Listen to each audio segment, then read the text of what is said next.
The final bell rings, signaling the end of a new class's first day at middle school. A girl exits the building, her backpack slung over her shoulder, body hunched under its unfamiliar weight. It's been a long and tiring day.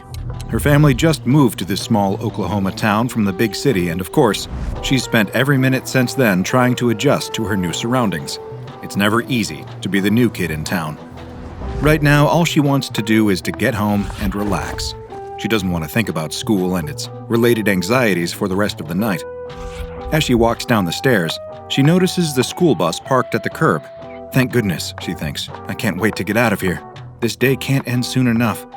But for some reason, something about this bus sets her nerves on edge. What is it that just seems off? There's nothing blatantly wrong with the bus, but when she looks closer, she realizes that it definitely looks a little strange.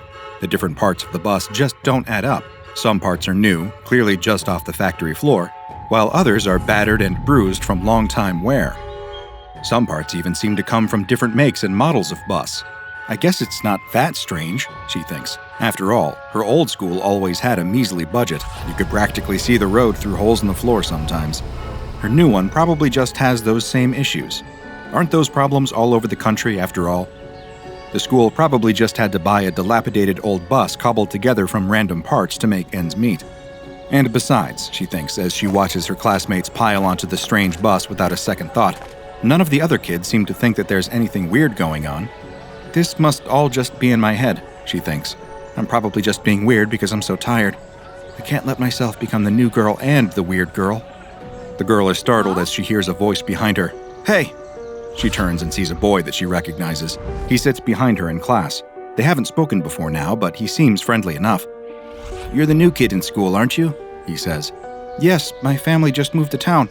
She tries to talk to him, but she can't help but keep getting distracted by the weird bus. Right. The boy glances at the bus, as if he can sense her discomfort with it. You worried about the bus? I was pretty nervous my first time riding it, but I don't worry about it anymore. You get used to it, he tells her. Right, she says. The girl feels her cheeks going red with embarrassment. She doesn't want her classmate to think that she's scared of riding a bus. What if he tells the other kids that she's frightened of a bus ride? They're all going to think that she's some kind of silly baby. I'm not scared of the bus. It is just a bus, right? The boy grins, as if he knows something that she doesn't know. The girl doesn't want to admit her fear, and so with a defiant step, she climbs the stairs and enters the bus. Once she's on board, her unease doesn't go away. The first thing that she notices is that there is no one in the driver's seat. That's weird. Did the driver just step away to use the bathroom or something? It seems pretty irresponsible to leave the bus unattended. There's a line forming behind her, though, so she doesn't have time to think about this. She takes a seat and stares out the window, keeping to herself. The boy from her class follows and takes a seat next to her. It's a little wild at first, but trust me, you'll get used to it fast. In fact, some of us think it's kind of fun now. The girl blinks in confusion. Who is this weirdo that gets such a kick out of riding the bus? She almost wants to snap at him, to tell him that of course she's not scared of riding the bus. She's ridden the bus hundreds of times back at her old school. But at the same time, there's definitely something weird going on here. And as much as she's trying to play it cool, she's clearly not able to hide her feelings. This boy can easily sense that she's uncomfortable. Suddenly, the bus lurches into action and pulls away from the curb. But wait, how can this be? She never saw the driver get back on board. The bus can't be driving itself, can it?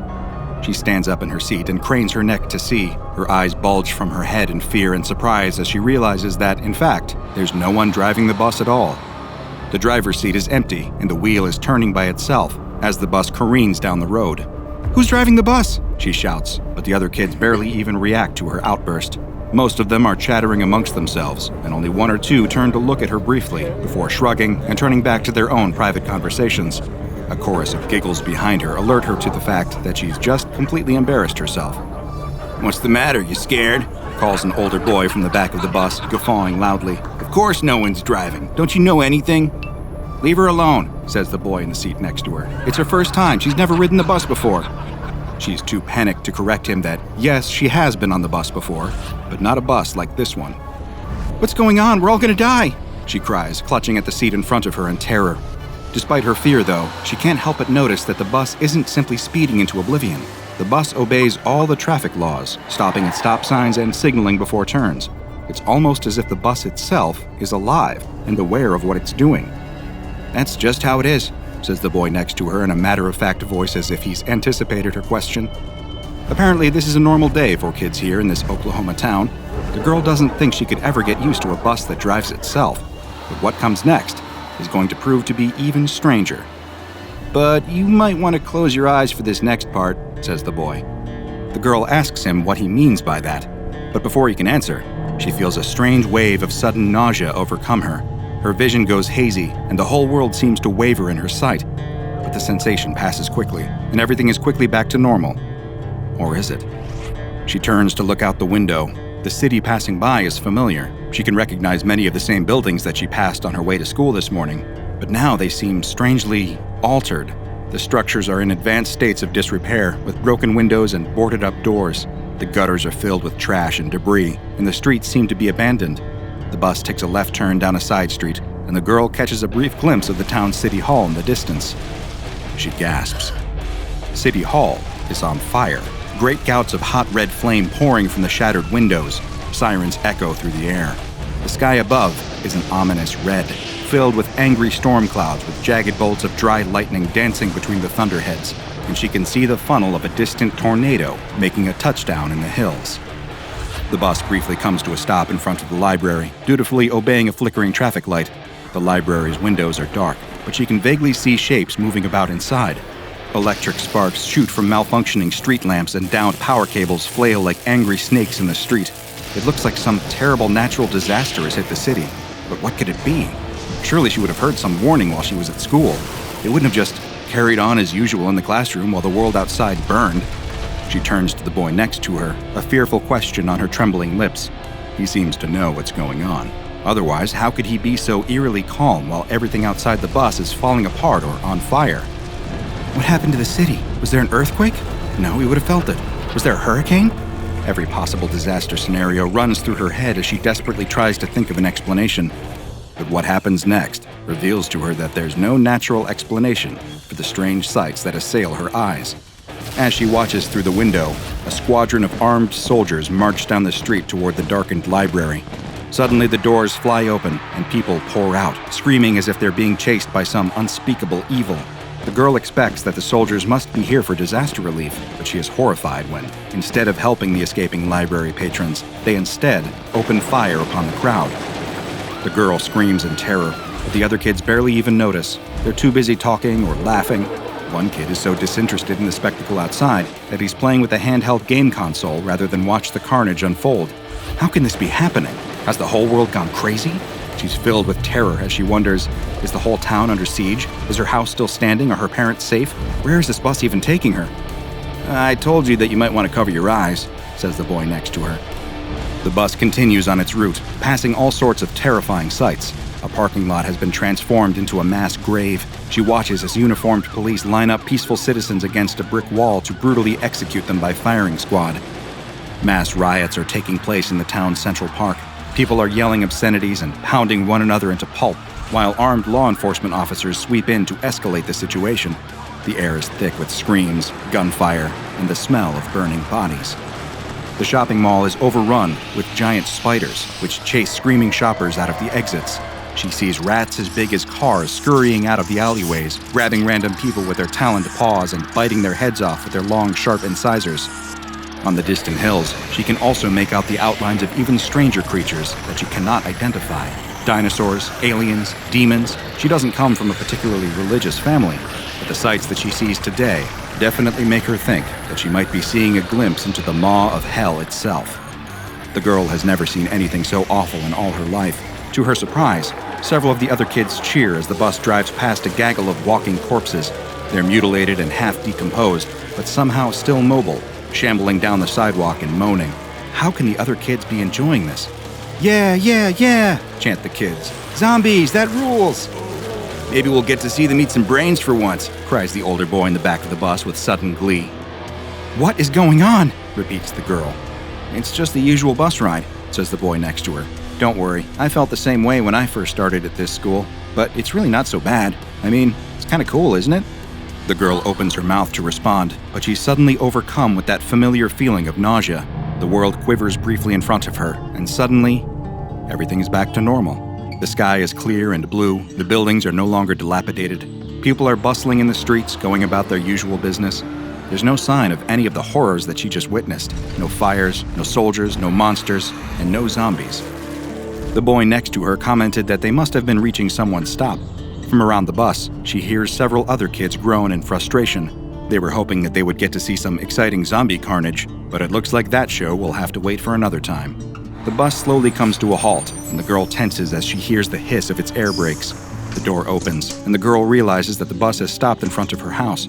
She's relieved to see that her house is standing, and she can see her mother gardening in the front yard, safe and sound.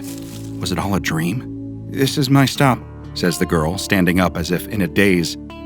The first time's always a little wild," says the boy as she leaves. "Don't worry, tomorrow will be easier." The girl steps onto the curb and away from the bus. The doors close behind her, and the bus pulls away, continuing on its journey. "Did you enjoy your first day of school today?" asks the girl's mother. The girl can only stare in shock as the bus drives away. What just happened? Did a self-driving bus just take her on a tour of hell before bringing her right to her own doorstep? Or did she really just imagine that whole experience? As you astute Foundation veterans have probably already put together, this new girl at school didn't imagine anything she just saw. That girl just had her first encounter with SCP-3583. At face value, SCP-3583 resembles an ordinary school bus, albeit one composed of completely random parts all held together by some unknown force. The bus is self-driving and in fact resists any attempt by a human to sit in the driver's seat. At some point, SCP-3583 became attached to a particular school in an undisclosed Oklahoma town for reasons the SCP Foundation still doesn't understand. Every school day, at 3:45 p.m., it appears outside of the school just as the school day comes to a close. The bus can hold up to 56 children and up to 8 adults. If it judges that not enough children have boarded, SCP-3583 will begin to honk its horn. The horn has a peculiar, hypnotic effect on all children within hearing range. They will be compelled to drop whatever they are doing and board the bus, meaning that the bus has some innate cognitohazardous properties. If the bus still feels that it hasn't reached its quota, it will increase the volume of its horn until it has attracted enough children that it can begin its route. Depending on how many adults have boarded, SCP-3583 has 2 distinct patterns of behavior. If 4 or fewer adults are aboard, SCP-3583 enters behavior pattern 1. In this pattern, SCP-3583 will dematerialize and enter a parallel reality called SCP-3583-A. SCP-3583-A superficially resembles the normal geography of the same Oklahoma town, with some minor but very important changes. The typical city landscape is replaced with a hellish alternative full of crumbling architecture, marauding monsters, shambling zombies, fires and natural disasters, and instances of military violence and civil unrest. SCP-3583 will travel through this terrifying hell dimension along normal bus routes, studiously obeying all traffic laws and pausing to re-enter our own reality, only to deliver kids to their own homes. Interestingly, SCP-3583 only offers door-to-door service and ignores all conventionally posted bus stops. If 5 or more adults are aboard, SCP-3583 enters behavior pattern 2. In this pattern, SCP-3583 will travel to the sites of mass casualty events, seemingly arriving in the days or weeks preceding the incident, where it will circle the area for approximately 45 to 100 minutes.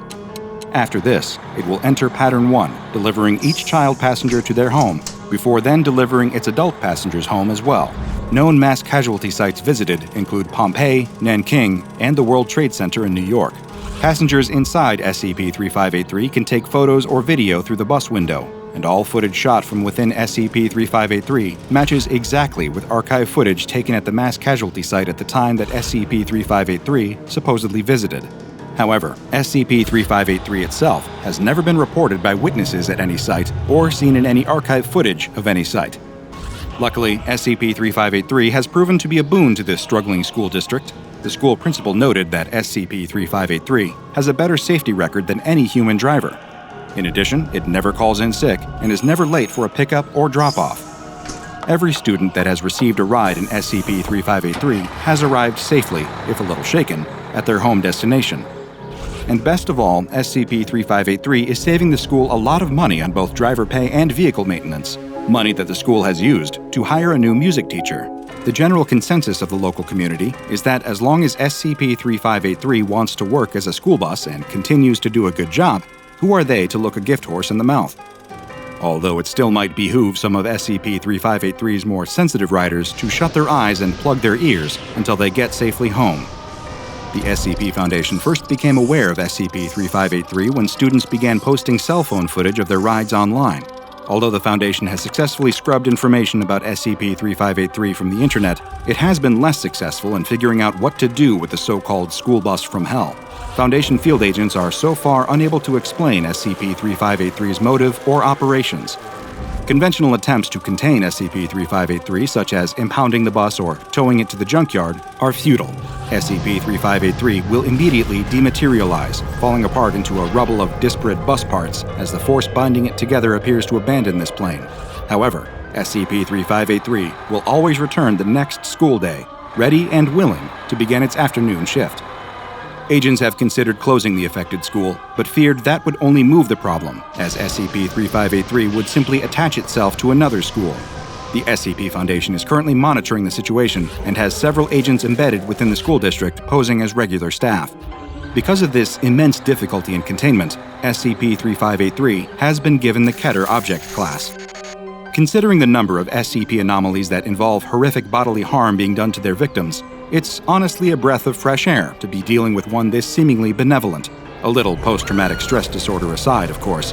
And while Hellbus may be what most around the Foundation have taken to referring to this particular anomaly, I'm going to stick to my own name, the Tragic School Bus.